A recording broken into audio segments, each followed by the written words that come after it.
자, 오늘 헌법재판소가 오전 10시부터요.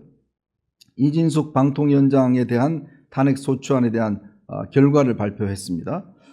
기각을 했습니다. 기각을 했는데 재판관 지금 8명 중에서 김형두, 정형식, 김복형, 조한창 이 재판관들은 기각 의견을 냈고, 반면에 문형배, 이미선, 정정미, 정계선 재판관은 인용 의견을 냈습니다.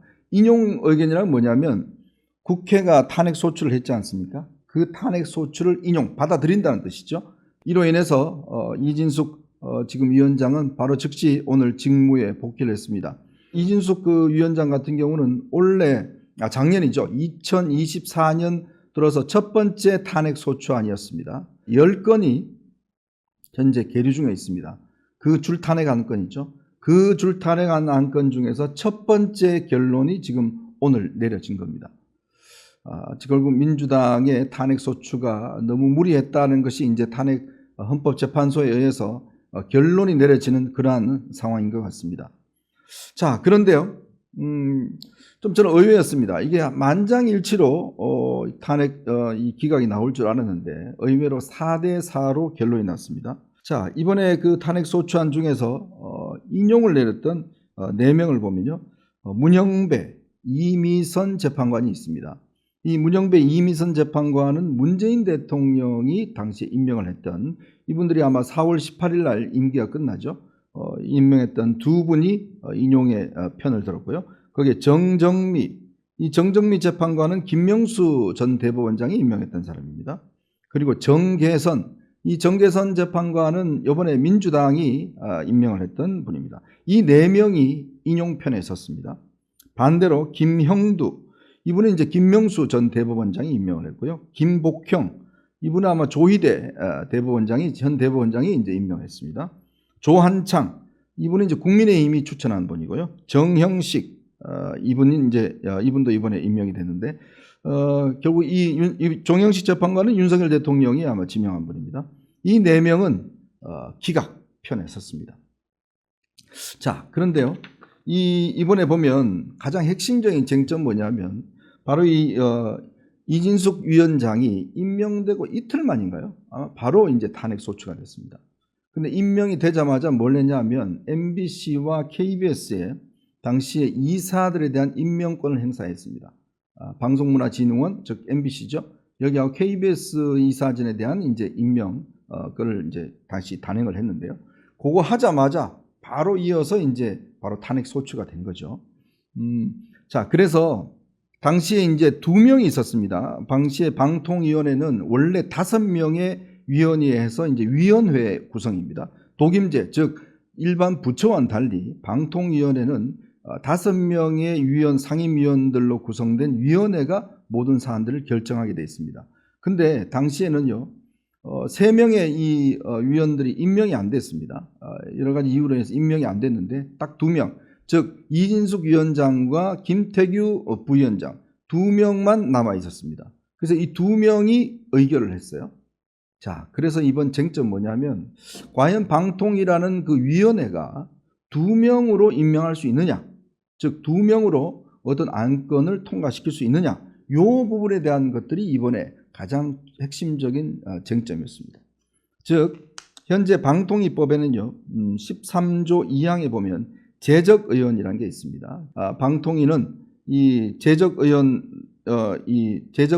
과반의 결정에 의해서 모든 걸 결정할 수 있다, 이렇게 지금 규정이 되어 있습니다. 그런데 이 제적의원이라는 것을 어떻게 의미를 규정할까? 바로 이 부분이 이제 이번에 핵심적인 쟁점입니다. 즉 방통위원 설치에 관한 규정 법률 65조 1항에 있는 이 제적의원에 대한 의미 규정, 이번에 기각한 분들 같은 경우는 이 제적의원이라는 의미는 즉 어떤 단체의 적을 두고 있다라는 것이 사전적인 의미란 거죠. 당시에 실제로 적을 두고 있었던 사람은 딱 2명이다. 즉 이진숙과 김태규 딱 2명이라는 거죠. 그렇기 때문에 이 의사정족수, 이거는 필요한 의사정족수는 제적의원의 어떤 과반, 이렇게 규정이 되어 있기 때문에 문헌적으로, 즉 법에 정해져 있는 그 원론적인 의미로 해석을 해야 된다. 그런 의미에서 보면 제적은 2명. 이 2명 같은 경우는 이제 충분히 의결을 내릴 수 있는 그러한 의석이었다는 거죠.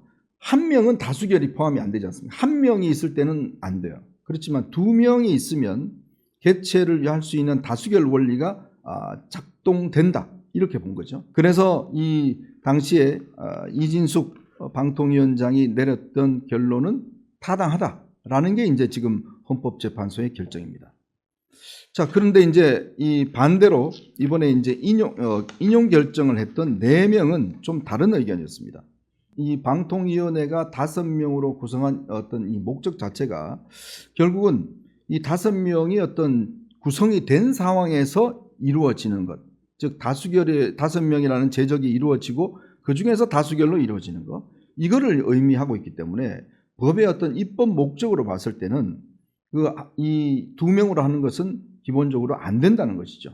그렇기 때문에 이거는 법의 어떤 규정, 입법 정신, 이거에 비춰봐서 이거는 2명이 한 것은 위법한 것이다.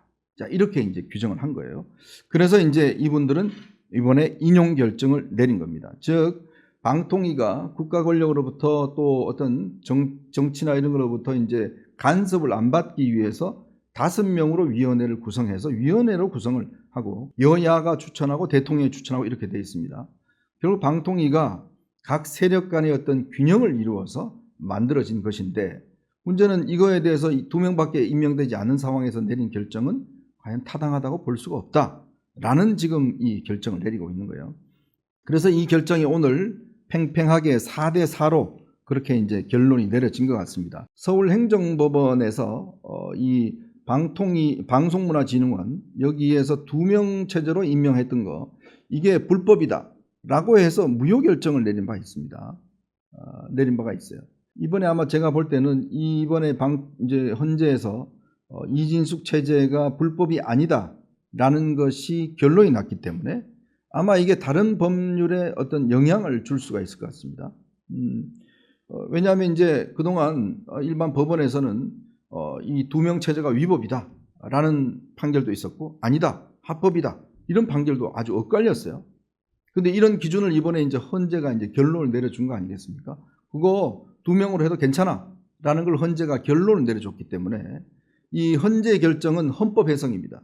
헌법 해석이기 때문에 권위를 가지고 있어요.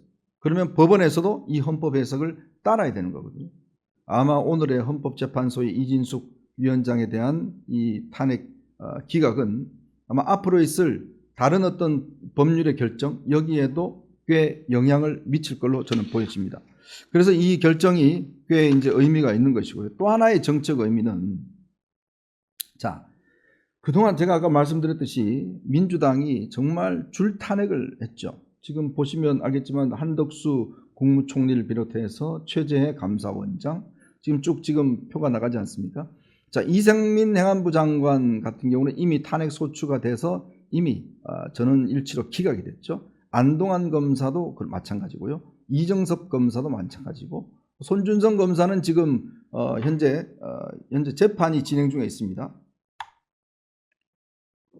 그래서 손준성 검사의 경우에는 재판이 끝나면 결론을 내리는 그렇게 되어 있습니다. 그 다음에 이제 이진숙 방통위원장이 오늘 처음으로 기각 결정이 나왔고 그 다음이 최재해 감사원장, 이창수 서울중앙지검장, 조상원 중앙지검 4차장, 최재훈 반부패 부장 이 3명이 되어 있고요. 그 다음 박성재 법무부 장관, 조지호 경찰청장, 그 다음에 이제 윤석열 대통령, 그 다음에 이제 한덕수 국무총리 이렇게 순서대로 되어 있습니다. 자, 이걸 보면 이제 정말 민주당이 그동안 줄탄핵을 했고 이것이 사실상 이제 윤석열 대통령이 비상계엄을 했던 촉발점이 된 거 아니겠습니까? 근데 정말 황당한 거는요. 이창수 지금 중앙지검장을 비롯해서 검사 3명에 대한 탄핵 심리가 지금 이루어졌고 이제 다음 달에 첫 번째 변론기일이 열리는데 이 변론 준비기일에서 황당한 일이 벌어졌습니다. 왜 이 3사람을 탄핵 소추했냐면 도이치모터스 사건 관련해서 김건희 여사한테 뭔가 봐주기 위한 수사를 했다. 이렇게 해서 탄핵 소추를 했거든요.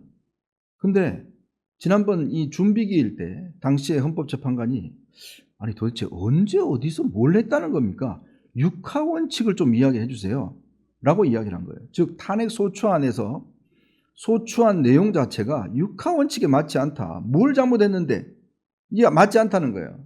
그래서 오죽했으면 당시 아마 김복형 이 재판관인가요? 이거 저기 각하될 수도 있어요. 라고 이야기를 한 겁니다. 즉 요건이 안 된다는 거예요. 어제 열린 이 심리에서 또 뭐라고 이야기를 했냐면 당시에 이제 이창수 중앙지검장이 관련된 기자회견을 했다. 근데 그 기자회견에서 이 이야기한 것 자체가 탄핵 사유로 들어가 있습니다. 근데 알고 봤더니 그날 이창수 지검장은 기자회견에 참석하지 않았어요. 그래서 그거를 빼달라고 이야기를 한 거예요. 국회 측에서. 정말 황당한 일 아닙니까? 더군다나 중앙지검장은요, 하루에 처리하는 사건이 어마어마하게 많습니다. 그런 중요한 자리에 있는 사람을 탄핵 소추를 하면서 기본적인 사실관계, 팩트도 안 맞춰봤다는 거예요. 즉 이창수 중앙지검장은 그날 기자회견에 참석하지도 않았는데 기자회견에서 뭔가 김건희 여사를 감싸는 듯한 이야기를 했다. 이렇게 지금 탄핵 소추안에 넣은 거예요. 사실관계가 틀리다 보니까 이거 빼달라고 이야기를 한 겁니다. 이것뿐만 아니죠. 지금 한덕수 대행도 마찬가지지 않습니까? 한덕수 대행도 지금 탄핵 소추를 하는 바람에 지금 민주당 지지율이 지금 곤두박질 치고 있는 거 아니겠습니까? 더군다나 한덕수 총리에 대한 이 탄핵 소추 문제는 지금 헌법재판소가 지금 심리를 시작을 했는데 대통령 대행에 대한 탄핵안이 과연 151석이냐 200석이냐 이 논쟁도 있습니다. 이게 이제 헌법적으로 보면 대통령에 대한 탄핵은 200석 이상의 찬성이 있어야 됩니다. 국회에. 그렇지만 국무총리나 그 이하 국무위원들에 대한 탄핵은 과반 찬성으로 되어 있어요. 근데 대행에 대해서는 규정이 없습니다. 그러다 보니 그걸 갖다가 이제 우원식 국회의장은 자기 마음대로 해석을 해서 대행도 국무총리이기 때문에 국무총리 기준으로 해야 된다. 그래서 151석으로 가결시켰어요. 근데 이것이 지금 보면 대행은 대통령에 준해서 해야 된다라는 원칙, 이게 또 있는 겁니다. 왜냐, 대통령이 할 수 있는 모든 권한들은 지금 다 대행이 하고 있지 않습니까? 자, 그러다 보니 지금 현재 이제 이 문제에 대한 논쟁도 지금 벌어지고 있는 거예요. 탄핵을 하더라도 기본적인 뭐 요건에 맞추고 뭐 탄핵안이 맞아야 되는데 이렇게 지금 줄탄핵을 한 결과가 오늘 지금 나온 거 아니겠습니까? 저는 정말 이 정도면 민주당이 정말 국민들에게 사죄하고 탄핵안을 다 철회해야 된다, 그런 생각이 듭니다. 지금 보십시오. 결과가. 결국 이 기각 결정이 됐지 않습니까? 5개월 걸렸습니다. 5개월. 그 중요한 방통위원장 자리를 5개월 동안 그냥 놀려놓은 거예요. 지금요, MBC, KBS, EBS 전부 다 불법 상태에서 방송하고 있습니다. 왜냐하면 방송에 대한 그 연장 결의가 있어야 되는데 그걸 못했어요. 또 방통위가요, 이것만 하는 게 아니라 통신 관련된 중요한 정책들도 담당하고 있습니다. 이것도 지금 결론을 못 내려주고 있는 상황이에요. 자, 이런 상황에서 지금 줄탄을 한 결과가 지금 오늘 나왔습니다. 이거에 대한 최소한의 양심이라도 있다면 민주당은 정말 국민들에게 백배 사죄하고 지금 했던 탄핵안들을 저는 다 처리하는 것이 옳다, 이런 말씀을 드리겠습니다.